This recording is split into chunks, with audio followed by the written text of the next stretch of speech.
예배를 받으셔야 한다라는 제목을 함께 말씀 나누겠습니다. 네, 우리 지난 시간 아주 좀 핵심적인 내용만 우리 복습하고 넘어가도록 하겠습니다. 한번 같이 보이시면 읽어볼게요. 시작. 우리 자신에 관한 지식, 나 자신을 미워하게 될 정도의 비참함, 죄인됨에 대한 지식은 마치 손으로 끌듯이 우리를 인도하여 하나님을 발견하게 한다. 네, 두 번째, 하나님을 알려면 창조주 하나님이 우주를 무한한 권능으로 유지하시며 지혜로 그것을 다스리시며 선으로 보존하시며 특히 인류를 의와 심판으로 지배하시며 자비로 참으시며 보호하심으로 지켜주실 뿐만 아니라 지혜, 빛, 의, 권능, 공의, 참된 진리 등 그 어느 것 하나도 하나님으로부터 흘러나오지 않은 것이 없으며 하나님을 그 원인으로 하지 않는 것이 없다는 것을 먼저 확신해야 된다. 네, 하나님이 이 주권을 가르치기 위해서 우리 인생 가운데 많은 것을 행하십니다. 그래서 절망 가운데 있는 자들을 높이시고 또 높은 자들을 낮추시면서 하나님의 주권에 의해서 이 세상이 통치되고 있음을 하나님 또 말씀하십니다. 네, 그리고 세 번째도 같이 읽어볼게요. 시작. 성경은 하나님이 거짓된 신들과 혼동되지 않게 하려고 우주의 창조주요 통치자이신 유일하시며 참되신 하나님을 증거하고 있다. 하나님이 성경에서 자신에 대하여 증거하고자 하신 것을 경건한 마음으로 받아들일 때 참된 이해의 시초가 된다. 완전한 신앙, 하나님에 대한 일체의 올바른 지식은 다 순종에서 나온다. 네, 그래서 성경의 하나님이 그 우상하고 굉장히 다르다라는 것이 성경에서 증거하는 하나님에 대한 특징입니다. 그리고 하나님을 알려면 성경 지식이 아니라 경건한 마음으로 또 순종해서 올바른 지식이 생겨납니다. 그래서 말씀에서 벗어나 전속력으로 달리는 것보다는 오히려 다리를 절더라도 이 말씀 안에서 걸어가는 것이 훨씬 더 낫다라고 했습니다. 네, 그리고 이제 자유신학과 보수신학에 대해서 지난주에 좀 이야기를 했습니다. 자유주의는 좀 교회가 하나 되자, 또 어느 정도 합리적인 이런 사고 구조는 굉장히 좋은데요. 인본주의와 다원주의 경향을 나타내는 것을 볼 수 있어요. 또 보수가 막 다 이제 멍청하다는 뜻은 아닙니다. 제 말은 그렇지만 보수는 어쨌든 진리를 붙들려고 하는 것이 핵심이에요. 그렇지만 또 이것이 이제 잘못되어지면 이제 독선과 교만과 이제 분열하게 되어지는 그런 문제들이 있습니다. 그래서 크게는 이제 한국 교회 하나 있는데 제가 이것이 좀 크게 고민이 된 이유는요. 지금은 이제 교통도 워낙 다양하고 그러다 보니까 저희 교회는 통합 측이에요. 그런데 사실 저희 교회에 오신 분들의 그 이전 교회들이 너무 다양한 거예요. 신학의 그런 흐름이 너무 다양한 거예요. 그래서 이것이 좀 교회들마다 좀 문제라는 생각이 들었어요. 왜냐하면 이렇게 잘못 이렇게 배웠을 때 그렇지만 이제 이 안에서 사실은 교회가 하나가 돼야 되는데 사실은 이런 것들이 이제 잘못 가르쳐지고 인식이 되었을 때 주님 안에서 하나가 되는 것이 매우 힘들잖아요, 그렇죠? 네, 그래서 이게 단순히 교파들을 제가 이렇게 나열하려고 그런 것이 아니라 오늘날은 사실 한 교회 안에 이제 다양한 어떤 경향이 있어요. 물론 이제 신학을 배우고 오는 것은 아니지만 아무래도 이제 그런 영향들을 이제 받고 오잖아요, 그렇죠? 근데 그런 것 때문에 영적인 교제가 한 교회 안에서 잘 안 된다거나 서로 어느 정도 좀 정죄한다거나 판단하거나 제가 이제 그런 것 때문에 이런 좀 신학의 흐름이 좀 문제가 된다라고 생각한 거예요. 만약에 그렇지 않다라면 사실 이건 신학자들만 알아도 될 수 있는 문제지만 지금은 그렇지가 않아요. 그래서 제가 이제 저희 교회인들도 이렇게 얘기해보고 그러면은 굉장히 다양한 경험과 다양한 배경에 있는데 그러나 셀 안에선 사실은 생명을 나눠야 되잖아요, 그렇죠? 그래서 과거의 경험이 어땠든지 성경은 보수냐 진보냐 이렇게 설명하지 않고요.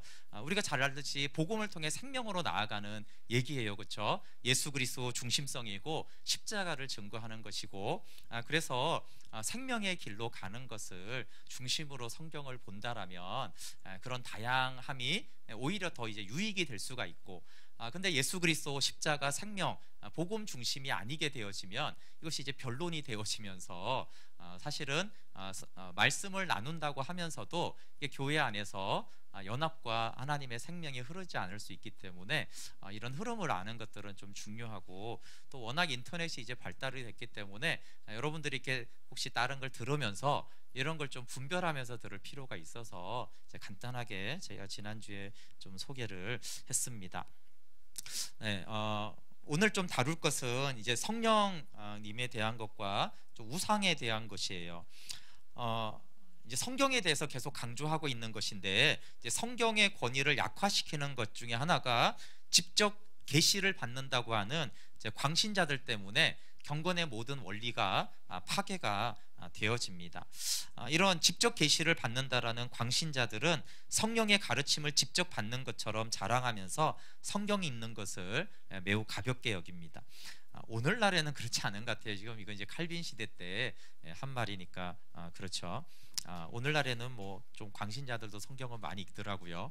네, 그렇기 때문에 조금 시대차는 있습니다. 근데 이제 그 칼빈이 말하고 싶은 주요인은 2번이에요. 성령님이 자의로 말하지 않는 영이라고 이미 성경이 증언을 했다라는 것이에요. 그래서 우리 요한복음 16장 13절 같이 읽어볼게요. 시작. 그러나 진리의 성령이 오시면 그가 너희를 모든 진리 가운데로 인도하시리니 그가 스스로 말하지 않고 오직 들은 것을 말하며 장래일을 너희에게 알리시리라. 예수님이 가르치고 전하고 성경에 기록된 것을 성령님이 가르치고 말씀하시는 것이지, 뭐 뚱딴지 같이 성령님이 독단적으로 어떤 진리 체계를 말하는 분이 아니라는 것이에요. 그렇기 때문에 성경을 벗어난 성령님이 말씀하신다, 성령님의 계시다라는 그런 것들이 기본적으로 성경과 성령님이 하시는 것과 어긋난다라는 것입니다.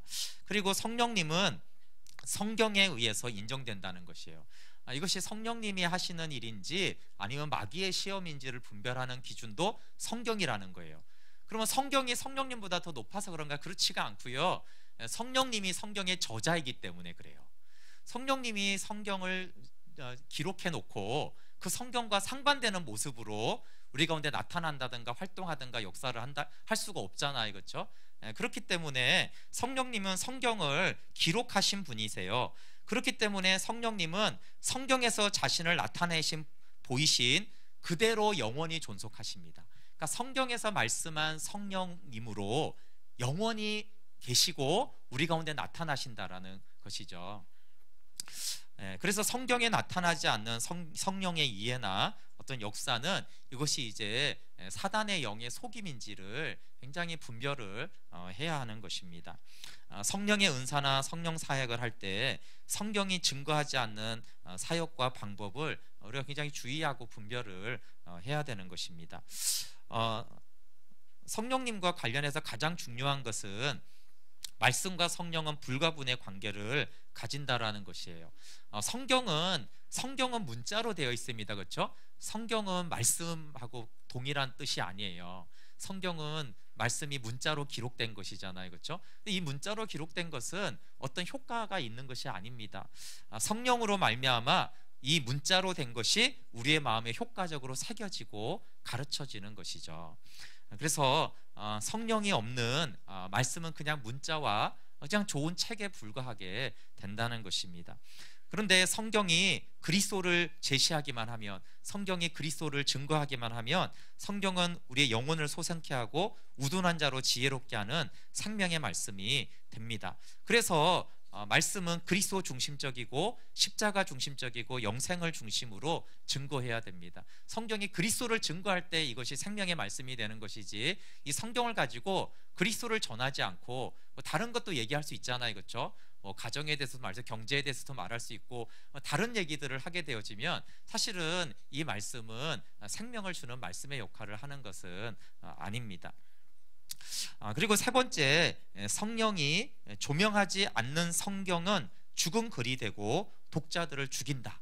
제가 독자들을 죽인다 이런 표현까지 썼다라는 것이 칼빈이 좀 굉장히 이 강조를 많이 한 것 같아요.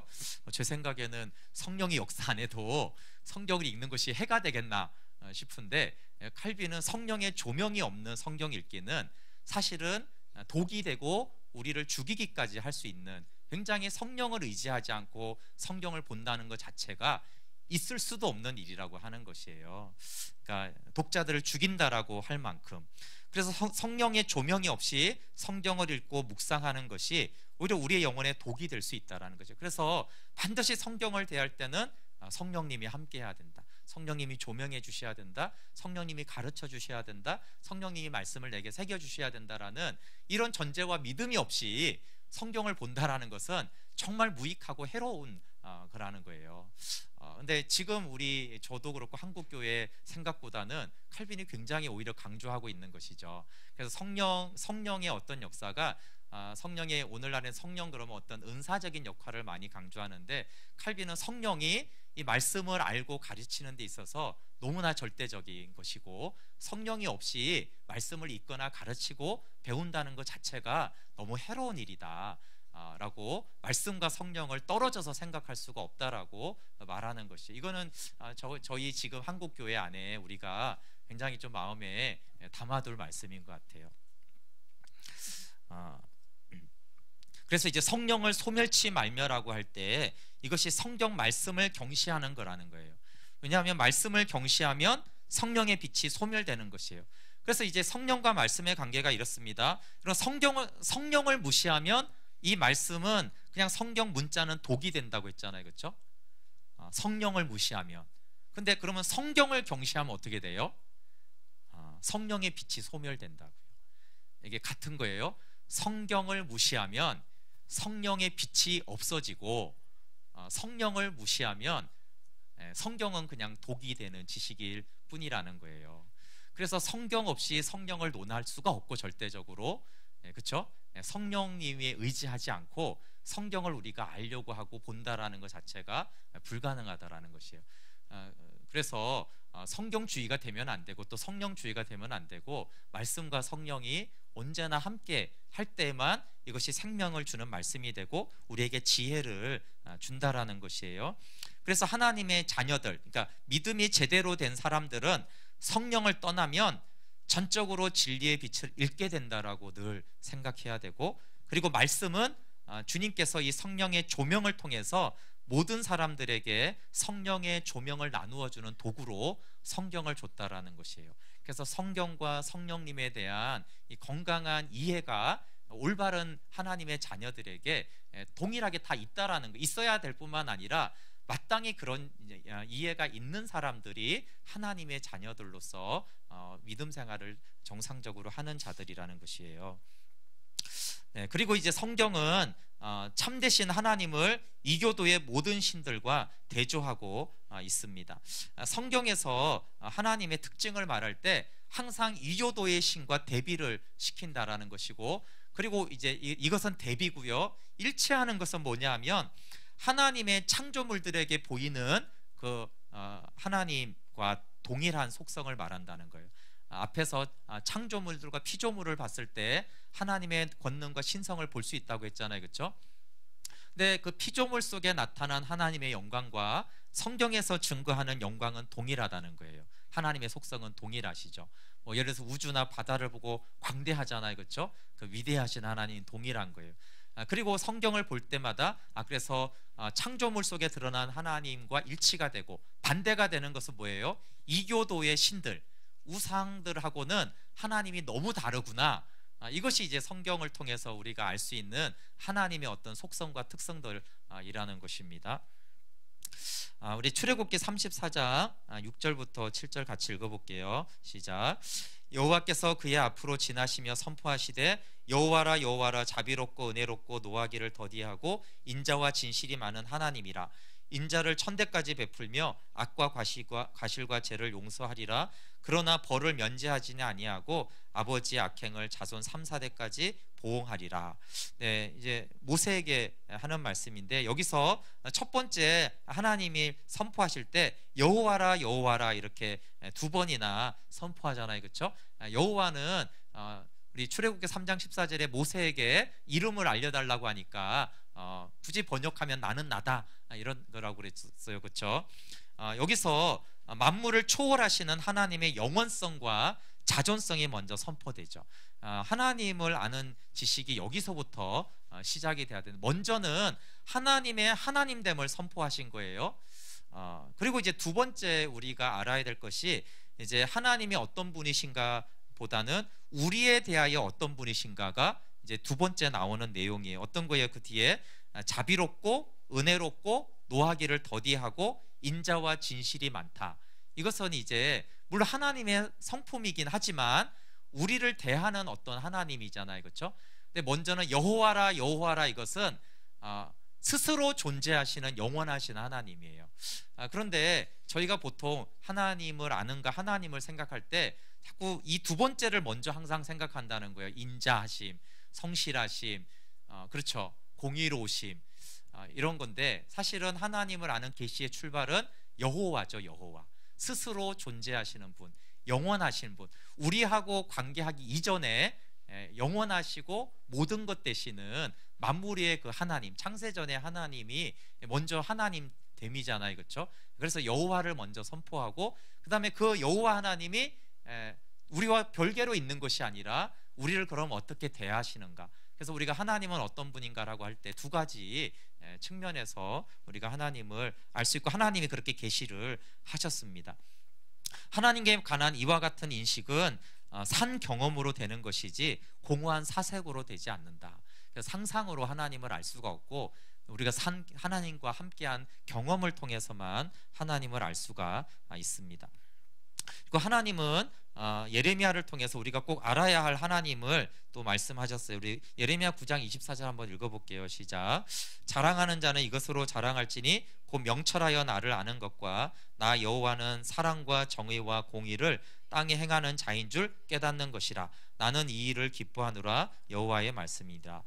하나님을 아는 것에 대해서 나 여호와는, 이렇게 이제 하나님이 우리를 어떻게 대하시는지를 이렇게 하나님의 하나님됨을 이렇게 소개한 것이죠. 역시 인애, 헤세드, 우리의 모든 구원이 전적으로 하나님의 인애에 달려 있습니다. 이 정의와 공의가 이제 번역할 때 좀 헷갈린데요. 이 정의는 의로움이라는 체다카예요. 그래서 이 의로움으로 신자는 보존되고 양육을 받습니다. 하나님의 의로 우리가 보존이 되죠. 그리고 의로워지도록 우리가 양육을 받아요. 그래서 정의는, 여기서 저는 신자를 대하는 것이고, 공의는 미시파트, 심판입니다. 그래서 행악자들에게 심판하는 것이죠. 칼빈은 이 심판이 유보된 것이 더 가혹한 심판이다, 이렇게 말씀하고 있어요. 그러니까 악한 자가 형통하는 것이 마지막 멸망의 심판을 위해서 심판을 유보하는 것이기 때문에 그게 더 가혹한 심판이고, 이 땅에서 악한 자가 심판을 받는 것이 더 낮은 수준의 심판이라고 말하고 있어요. 성경이 말하는 하나님에 관한 지식과 그래서 피조물에 새겨진 지식의 목적은 두 가지입니다. 동일한데요. 먼저는 하나님을 경외하게 하고, 다음으로는 하나님을 신뢰하게 합니다. 경외는 하나님과의 관계고, 그렇죠? 신뢰는 또 우리가 살아가는 것에 대해서 두 가지 지식을 우리에게 줍니다. 그 다음에 이제 좀 심각하게 다루고 있는 내용이 우상에 대한 것이에요. 물론 지금 한국 교회는 당연히 이제 칼빈 시대 때보다는 우상 문제가 심각하진 않죠. 왜냐하면 이제 그 당시 카톨릭이 얼마나 많은 우상을, 지금도 이제 카톨릭이 뭐 마리아상을 해놓고 뭐 이렇게 성인들을 숭배하는데, 지금 그 당시는 훨씬 더 그 문제가 이제 심각했습니다. 근데 지금도 이제 카톨릭은 여전히 이 우상의 문제, 조형물의 문제가 있습니다. 하나님을 볼 수 있는 형태로 만드는 것은 불신앙이라는 거예요. 불신앙. 이거 사실 예배 문제와 관련이 있습니다. 그래서 하나님을 가시적인 형태로 자신을 표현하려는 하나님 어떤 노력도 다 금했다라는 거예요. 그래서 참되신 하나님과 거짓 신들을 구별하고자 할 때 하나님을 우상과 대립시켰다. 우상하고. 그래서 하나님을 형상화하게 되면 불경건의 허위로 말미암아 하나님의 영광은 파괴된다. 하나님을 형상화하면은 하나님의 영광이 파괴가 되어집니다. 출애굽기 20장 4절, 우리 십계명 말씀이죠. 같이 한번 읽어볼게요. 시작. 너를 위하여 새긴 우상을 만들지 말고 또 위로 하늘에 있는 것이나 아래로 땅에 있는 것이나 땅 아래 물속에 있는 것에 어떤 형상도 만들지 말며. 그래서 하나님을 어떤 형상으로든지 표현하지 말라고 했죠. 네, 그러면서 이제 여기 좀 아주 좋은 표현들이 있는데, 하나님을 조형적으로 표현하는 것은 하나님의 존재와 모순된다.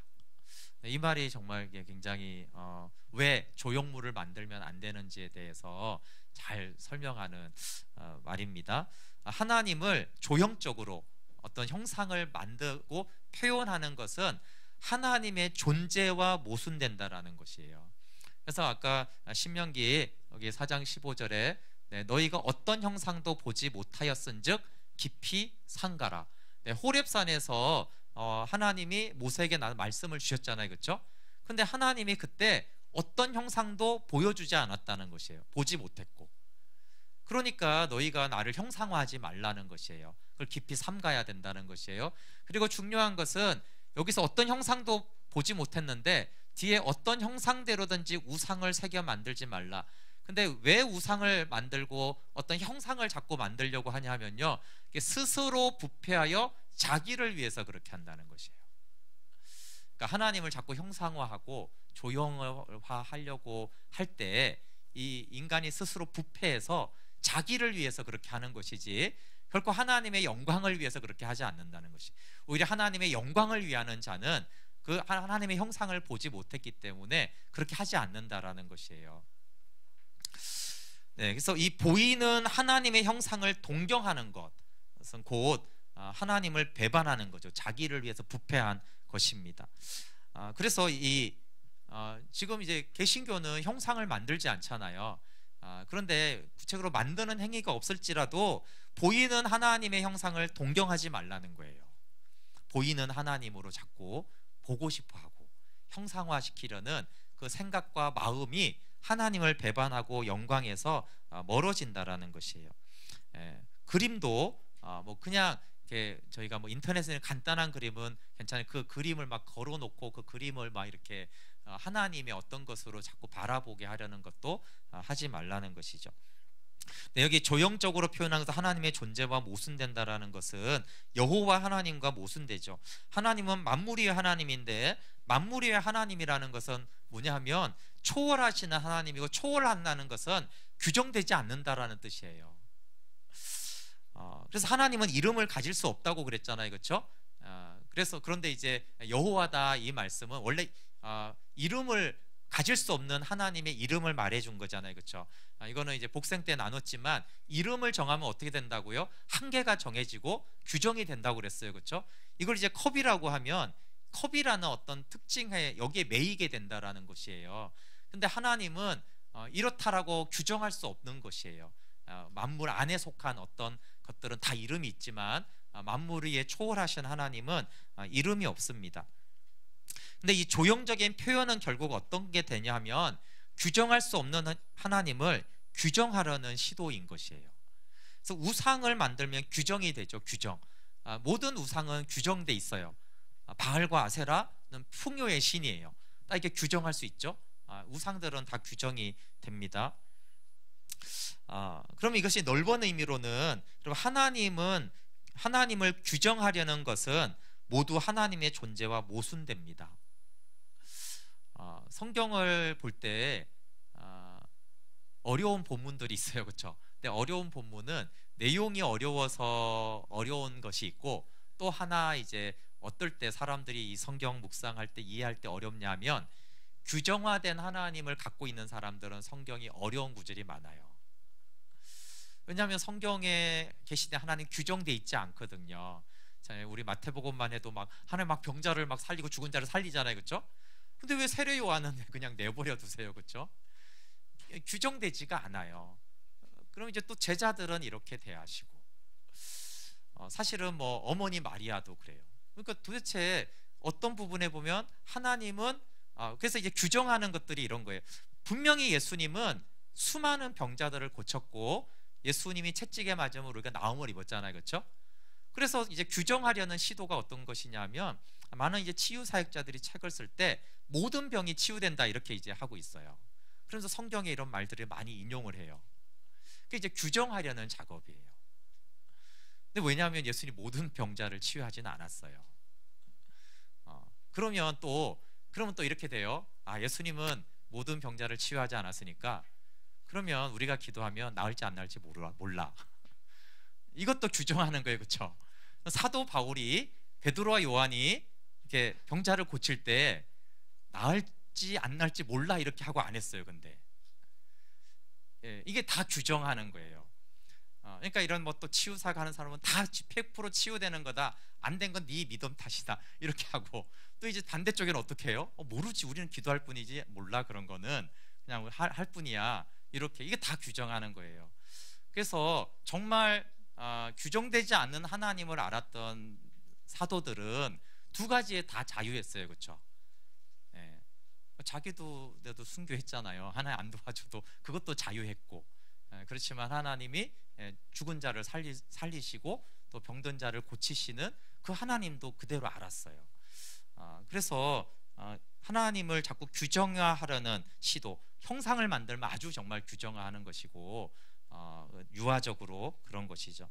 그래서 신학적인 체계화는 중요합니다. 그런데 이 신학으로 자꾸 하나님을 규정하려고 하면 안 되는 것이에요. 그런데 신학 공부를 많이 한 사람들이 신학의 틀 안에 자꾸 하나님을 가두려고 그래요. 물론 이제 우리는 좀 신학적인 체계가 필요한 건 사실이에요. 그럼에도 불구하고 하나님이 신학 안에 그 안에 들어오시진 않으시죠. 물론 하나님이 이런 표현이 있어요. 하나님이 솔로몬 성전에 거하시겠다고 했어요. 그렇죠? 근데 그게 하나님이 솔로몬 성전에 가둬지는 게 아니잖아요. 그렇죠? 하나님은 우주도 감당을 못한 하나지만 하나님이 우리를 위해서 내가 솔로몬 성전에 있겠다고 했어요. 그래서 하나님이 우리를 배려해서 우리 어떤 신학적인 어떤 것에 하나님이 우리를 이렇게 알려주시고 계시하는 부분들이 있지만 근데 착각하지 말아야 될 것은 우리가 알고 있는 어떤 성경 공부나 신학적인 체계로 하나님을 자꾸 규정하고 그 테두리 안에 하나님이 가두려고 하는 시도가 잘못된 것이에요. 근데 이런 시도를 너무나 어리석게 한 것이 이제 형상을 만드는 거야. 하나님에 대해서. 그거는 정말 뭐 너무 유화적으로 그렇게 한다라는 것이에요. 그러니까 그런 행동 자체는 너무나 하나님의 영광을 파괴하는 것입니다. 근데 인간이 참 희한한 존재인 것이 인간은 일시적인 존재임을 이해합니다. 그러나 인간은 금속으로 만든 것이 하나님으로 간주되기를 원해요. 그래서 그 안에 자신이 신격의 창조자가 되기를 원하는 것이죠. 그러니까 참 인간은 자기가 얼마나 유한한 존재인지를 알면서도 신을 만들어내는 존재가 되기를 또 스스로 원합니다. 그래서 우상의 기원은 인간의 생각에서 나온 것이에요. 모든 우상은 이 자아 욕구의 투영이죠. 전쟁 시대에는 전쟁의 신이 있고 농사 시대에는 농경의 신이 있어요. 그래서 인간은 자아 만족을 위해 이 신을 만들어내고 그 말은 신의 창조자가 또 되는 것이에요. 그렇게 인간은 자기가 얼마나 유한한지 알면서도 하나님이 됐냐? 왜냐하면 신을 창조해냈으니까 사실 은근히 그것을 통해서 하나님 노릇을 하는 것입니다. 인간의 본성은 우상을 만들어내는 영원한 공장이라고 결론 지을 수가 있어요. 이 우상을 만들어내는 영원한 공장이에요. 그래서 뭐 바알과 아세라 이런 뭐 거창한 신을 만들어내지 않더라도 우상을 끊임없이 만들어내려고 하는 부패함이 있다라는 것이에요. 그래서 자신의 능력에 따라 감히 신을 상상해냅니다. 신을 상상해요. 이게 이제 중요합니다. 우리가 카톨릭처럼 아니면 다른 데처럼 형상을 만들지 않아도 공허하고 허망한 공상을 하나님으로 생각하는 것이에요.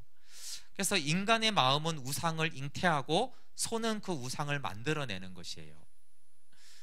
근데 여기서 중요한 것은 손으로 안 만들었으니까 괜찮다라고 하면 안 되고 우리의 마음이 우상을 잉태하고 손은 그것을 만들어낸다. 둘 다 문제죠. 근원적으로는 우리의 마음이 우상을 잉태한다라는 거예요. 그래서 우리 마음에 있는 것, 우리 마음이 상상한 것, 이것이 신이라고 생각한 것을 단지 어떤 기술자가 이제 그냥 형상으로 손으로 만들어내는 것이다라는 것입니다. 네, 형상물의 사용은 마침내 우상 숭배에 빠지게 되어집니다. 인간이 하나님을 어떤 가시적인 형상을 만들면은 그런 의도로 안 만들었다고 하지만 즉시 하나님의 권능이 그 형상에 부착된다고 생각을 해요. 뭐 아주 유치한 대표적인 것이 이제 옛날에 영화의 드라큘라잖아요, 그렇죠?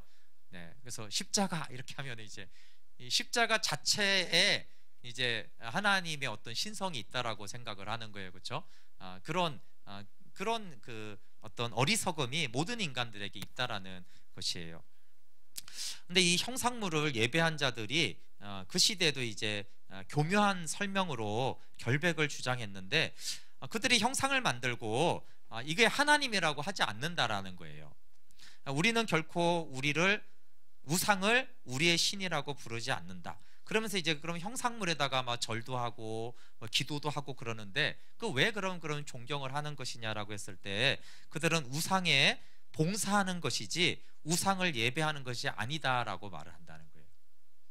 근데 성경에 이 봉사하다라는 뜻이 예배하다라는 뜻과 동일한 사실은 의미인데 이런 식으로 그냥 말장난을 한다라는 것이죠. 구약의 선지자들은 끊임없이 그들의 목석으로 우상이 간음한다라고 비방을 했습니다. 그런데 이 우상을 만드는 것들이 이제 카톨릭에서 이제 787년에 니케아 회의가 있었어요.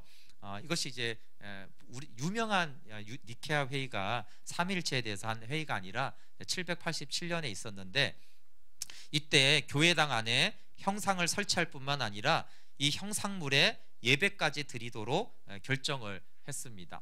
그런데 이제 표현을 이렇게 한 거예요. 우상에게 존경하는 마음으로 절하는 것은 허용하기로 하고 실제 예배는 하나님께만 드려져야 한다라고 한 거예요.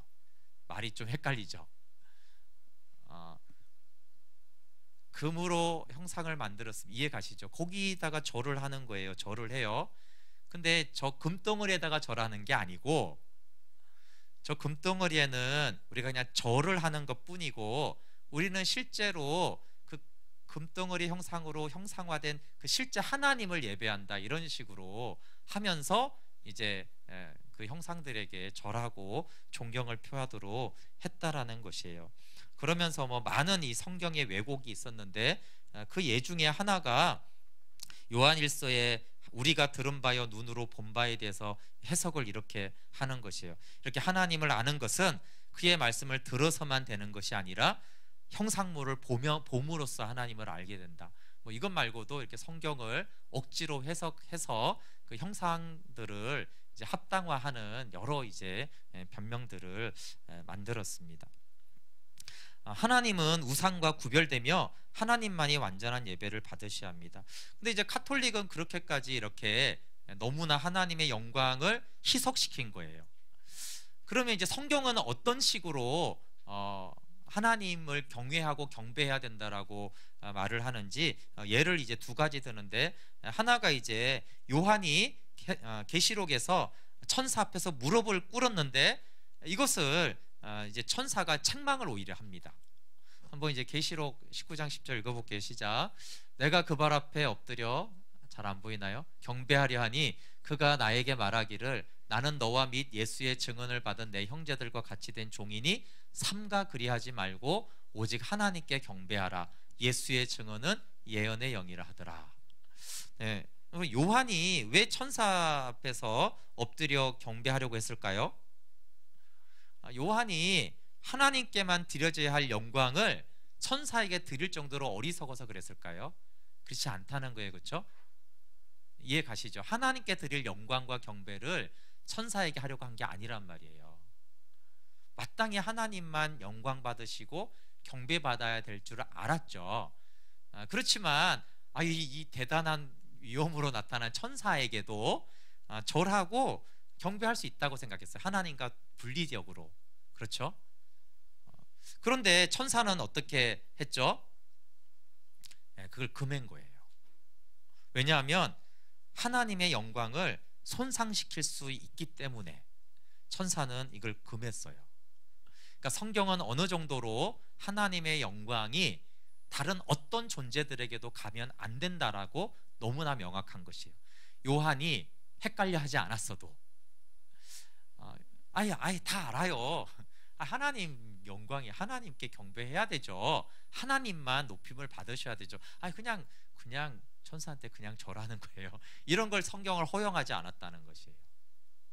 예, 그런 뭐 아무리 정신만 차리면 된다, 아무한테 절해도 마음이 표현되면 되지, 이런 식으로 애매하게 하지 않았다는 것이에요. 그 마음을 다 알고 요한이 뜻을 알았어도 천사는 그걸 금했다는 것이에요. 그래서 조금도 하나님의 영광이 다른 데로 옮겨지면 안 된다라고 하는 것이죠. 두 번째, 이제 베드로도 고넬료가 베드로 앞에서 엎드려 절한 행동을 적극적으로 금했어요. 사도행전 10장 25절 읽어볼게요. 시작. 마침 베드로가 들어올 때 고넬료가 맞아 발 앞에 엎드려 절하니 베드로가 이르되 일어나라. 잘렸네요. 나도 사람이라 하고, 나도 사람이다 이렇게 말을 했다는 것이에요. 여기도 마찬가지예요. 고넬료가 그냥 경건한 사람이었는데 베드로에게 예배하려고 한 절이 아니라는 거예요. 그런 의도가 아니에요. 그냥 이제 존중한다는 의미로 이제 그런 의미죠. 인간적으로 하나님과 베드로는 구분이 되는 걸 고넬료가 그 정도는 알았다는 거예요, 분명하게. 그럼에도 불구하고 베드로가 그것을 금했다라는 거예요. 그렇게 하면 안 된다. 나는 사람이다. 하나님의 말씀을 들으러 왔는데 조금이라도 사람에게 어떤 경배나 영광이 돌려지는 척만 해도 안 된다라는 것이에요. 전적으로 하나님께만 속한 것을 피조물에게 옮기지 않도록 하려는 거라는 거예요. 그러니까 성경은 정말 하나님을 경외하는 사람은 이렇게까지 하나님만이 영광을 받으시고 어떤 우상에게나 어떤 천사에게나 어떤 사람에게나 어떤 조형물에게나 하여튼 그 어떤 것도 만물 안에 속한 것에는 존귀와 경배가 가지 않도록 했다라는 것이에요. 그런데 이제 카톨릭은 이런 부분을 너무나 많이 그냥 수용하고 그냥 사람을 높이고 교황을 높이고, 그렇죠? 우상을 만들고 성인을 높이고 다 괜찮다. 뭐 우리 마음이 다 하나님이 뭐 우상 아닌 거 알면 되지. 우리는 사실은 하나님을 예배하는 거지. 우리가 절하지만 여기에다가 절하는 게 아니야. 이런 식으로 사실은 근데 그게 아까 뭐예요? 스스로 부패하여 자기를 위해서 그런 형상들을 만드는 거예요. 왜요? 여러분, 하나님을 규정하면 하나님을 믿기가 우리 편에서 굉장히 쉽습니다. 믿음이 좋은 사람이 두 종류가 있습니다. 하나는 정말 하나님의 영광을 알아서 믿음이 좋은 사람들이 있고요. 그리고 좀 이상하게 믿음 좋은 사람들이 하나님을 규정하면 믿음이 좋습니다. 이해 가시죠? 그 하나님은요, 믿기가 너무 쉬워요. 딱 규정된 하나님이어서 그래요. 이걸 좀 잘 이해하실 수 있으면 좋겠어요. 그러니까 카톨릭에서 그런 시도들을 계속 했다는 거예요. 딱 형상을 만들어주고 이게 너희를 치료하는 하나님이다. 또 다른 어떤 형상을 만들고 이것이 너희의 경제를 하루 일용할 양식을 주는 하나님이다. 그러면요, 아주 쉽잖아요, 그렇죠? 그래서 뭐 이제 카톨릭 별 날이 다 있는 거예요. 무슨 성인의 날, 무슨 성인의 날 이렇게 해가지고 너무 쉽잖아요, 그렇죠? 오늘은 뭘 응답받는 날 이런 거예요. 어느 날은 병자가 치유되는 날, 이런 식으로 규정화가 되면 그게 이제 우상을 믿을 때 단순하기 때문에 쉽게 믿는 거거든요. 가짜 믿음인데 이것이 인간이 자기를 위해서 부패할 때 잘 믿기 위해서 행하는 행위들인 것이에요. 근데 오히려 그것이 하나님을 믿는 게 아니고 자기가 만든 상상해낸 우상을 사실은 단순화 작업을 해서 영원하고 영광스러운 하나님이 아닌 자기가 만들어내고 믿고 싶은 하나님을 만드는데, 심지어는 그걸 형상화까지 해놓고 그렇게 이제 믿는 것이에요.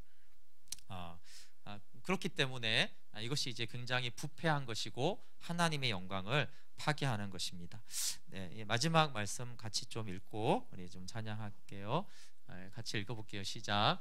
우리가 오직 하나님 한 분만을 소유하기를 원한다면 그의 영광을 티끌만큼이라도 손상시켜서는 안 되는 것과 그에게 속한 것은 어떤 것이라도 그대로 유지해야 한다. 네, 이게 오직 하나님 한 분만 소유하기를 원한다면, 인간이 자기를 위하고 부패하지 않고 정말 그 영광의 하나님 한 분만 나는 소유하면 돼. 뭐 이 땅에 뭐 다른 헛된 탐심 필요 없고 하나님만 소유하기를 원한다면 어떻게 한다고요? 그의 영광을 티끌만큼이라도 손상시키지 않으려고 한다는 거예요. 손상시키면 안 되고. 그러니까 이제 대충 손상시키고 에이 뭐 마음이면 되지 이런 식으로 하는 것이 사실 하나님만을 원하는 것이 아니라 다른 욕심을 채우려고 그렇게 한다라는 것이에요. 그래서 정말 이걸 서로가 알 수 있어요. 영광을 티끌만큼이라도 손상시키는 않는 자는 하나님만을 소유하는 자고, 또 하나님만을 소유하고 싶은 사람은 그의 영광을 타협하면서 티끌만큼이라도 손상시키지 않는 것이에요. 네, 하나님께 속한 것은 어떤 것이든 다 하나님께만 속해야 되고 하나님께만 돌려줘야 된다라는 것이죠.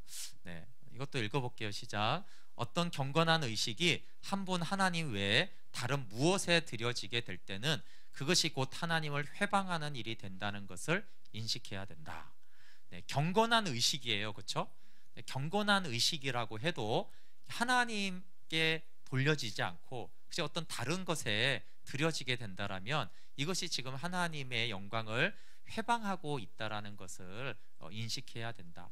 그래서 그냥 좋은 게 좋은 거지, 그렇게 하나님도 좋고 우리도 좋고 뭐 그런 식으로 계속적으로 신앙이 무너져 가지 않도록 해야 된다. 네, 그래서 우리가 조형물을 만들든 만들지 않든 만들면 안 돼, 만들든 만들지 않든이 아니라 만들면 안 되지만 만들지 않으니까 우리는 그런 거 없어, 이렇게 하면 안 된다는 것이에요. 이것이 사실은 가장 중요한 것이죠. 우상을 만들지 말아야 되는 것인데 이게 뭐 교회 법이 그러니까 개신교인들은 안 만들지만 우리가 카톨릭의 그런 마음을 가질 수 있단 말이에요. 그렇죠?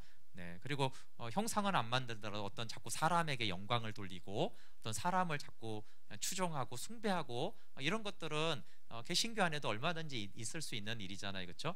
네, 그것이 받는 자도 드리는 자도 이것이 하나님을 회방하는 것이라는 것을 꼭 기억하고 오직 하나님의 영광을 하나님 우리가 티끌만큼이라도 손상시키지 않기를 원합니다. 때로 우리가 그런 연약함이 나타날 수 있죠. 왜냐하면 인간의 부패한 마음에서 그런 게 나타나지만 그럴 때마다 우리가 하나님의 영광을 혹시 이것이 손상시키지 않는지, 사실은 뭐 우리가 예배를 드리거나 하거나 이럴 때도 이것이 하나님의 영광을 손상시키는 것인지 아닌지에 대해서 늘 주의하고 분별할 필요가 있습니다. 네, 찬양하고 좀 기도할 텐데.